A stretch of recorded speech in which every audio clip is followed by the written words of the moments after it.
Hello YouTube, I'm the Game Father, and these are 5 advantages that the PlayStation 4 has over the Xbox One. The first advantage that the PlayStation 4 has is that it's going to feature slightly higher specs than the Xbox One. For everybody that's saying that this is a big deal, it isn't. It could help to improve the graphics of the PlayStation 4 exclusives, but it's just not going to make much of a difference, especially whenever you're playing a multiplat. And you probably really won't see any big differences until the end of the console's life cycle. And that's when they're finally going to get the extra horsepower to actually make a little bit of a difference. Now for the second advantage, and this is its controller. Now the controller that the PlayStation 4 has, it features a light on the back of it in order to tell the players which ones they are. Now I don't know how the hell that's going to work. You know, player ones are green or blue or whatever. You'll have to get used to it, but it'll do that. And also the PlayStation Eye uses it to know where you're holding the controller. Now this isn't really an advantage over the Xbox One since it doesn't even need a light in order to tell where the controller is. And it can even tell which controller is which without having to have a specific light for it.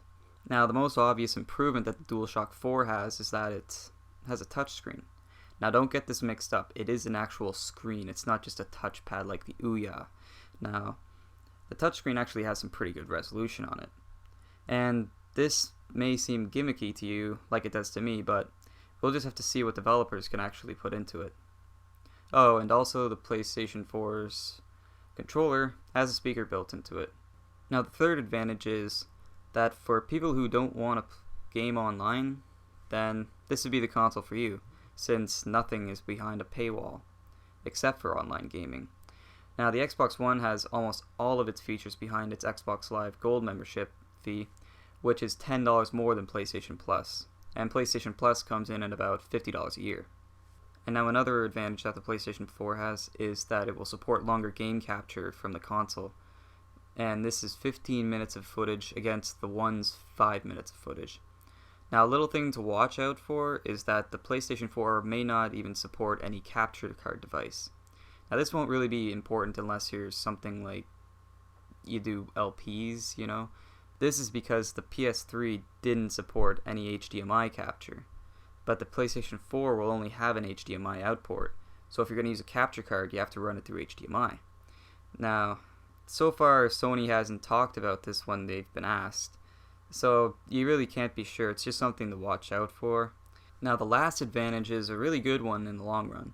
Now this is that the PlayStation 4 will allow you to change your internal hard drive. The PS4 and the One will both support external storage down the line, but with next-gen games being something like 50 gigs each, their 500 gigabyte hard drive won't last forever. And when you go to replace your PlayStation 4 hard drive for a bigger one, you're going to have to keep plugging external hard drives and thumb drives into your One. Now that's all for now. I hope you enjoyed the video. Subscribe for more, and that's it. Peace out.